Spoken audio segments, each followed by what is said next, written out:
بسم اللہ الرحمن الرحیم۔ ایک دوست نے سوال کیا ہے کہ جی پی فنڈ کا شرعی حکم بتایا جائے کہ اس کا شرعی حکم کیا ہے، اور جی پی فنڈ سے آنے والی جو رقم ہے وہ جائز ہے یا ناجائز ہے۔ جی پی فنڈ میں 3 طرح کی رقم شامل ہوتی ہیں۔ ایک رقم وہ شامل ہوتی ہے جو ملازم کی ملازمت کے دوران کٹوتی کی جاتی ہے، اور دوسری رقم وہ شامل ہوتی ہے جو گورنمنٹ اپنی طرف سے شامل کرتی ہے۔ پھر یہ دونوں رقم جو ہیں وہ بینک میں رکھی جاتی ہیں اور اس پہ انٹرسٹ لگتا ہے۔ اب سوال یہ ہوتا ہے کہ کیا یہ رقم ایک ملازم کے لیے ریٹائرمنٹ پہ لینا جائز ہے یا ناجائز ہے۔ اب اس میں 3 قسم کی رقم ہے۔ ایک تو ملازم کی تنخواہ سے جو کاٹی جاتی ہے، ایک جو گورنمنٹ ملاتی ہے اپنی طرف سے، اور ایک جو ہے وہ بینک کی طرف سے انٹرسٹ لگتا ہے۔ اب یہ رقم کا لینا یہ ملازم کے لیے شرعاً جائز ہوگا۔ اب یہ کیوں جائز ہوگا؟ کیونکہ ملازم اس رقم میں تصرف کا حق نہیں رکھتا۔ دوسری بات یہ ہے کہ ملازم اس کا مملوک نہیں ہے،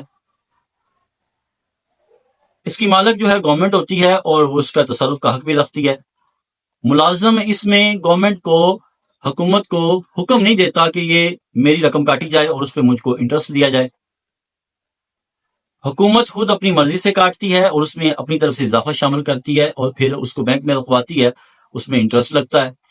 اب جب ملازم جو ہے وہ ریٹائرمنٹ اس کی قریب آتی ہے، وہ ریٹائر ہو جاتا ہے، تو ریٹائرمنٹ پہ یہ رقم جو ہے وہ گورنمنٹ ملازم کو دیتی ہے، اور یہ رقم اس کی تنخواہ کا حصہ ہوتی ہے، اور اس لیے اس کا لینا جائز ہے۔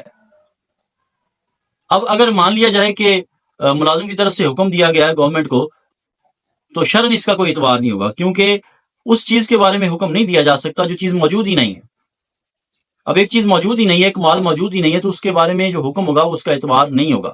لہٰذا یہ اختیار گورنمنٹ کے پاس ہوتا ہے، وہ اپنی مرضی سے ملازم کی تنخواہ سے بھی کاٹتی ہے، اپنی مرضی سے شامل بھی کرتی ہے، پھر چاہے وہ رقم ملازم کی تنخواہ سے کاٹی گئی ہو، یا گورنمنٹ کی طرف سے شامل کی گئی ہو، یا بینک میں رکھوا کر گورنمنٹ کی طرف سے انٹرسٹ لگایا گیا ہو، تو اس کی ذمہ دار گورنمنٹ ہے، نہ کہ وہ ملازم ہے۔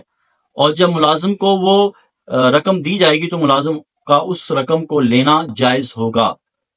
واللہ عالم بالصواب۔ تو اس میں کوئی پریشانی کی بات نہیں ہے، ملازم جو ہے وہ جی پی فنڈ کی رقم لے کر استعمال کر سکتا ہے، اور اس میں سود کا کوئی مسئلہ نہیں ہوگا۔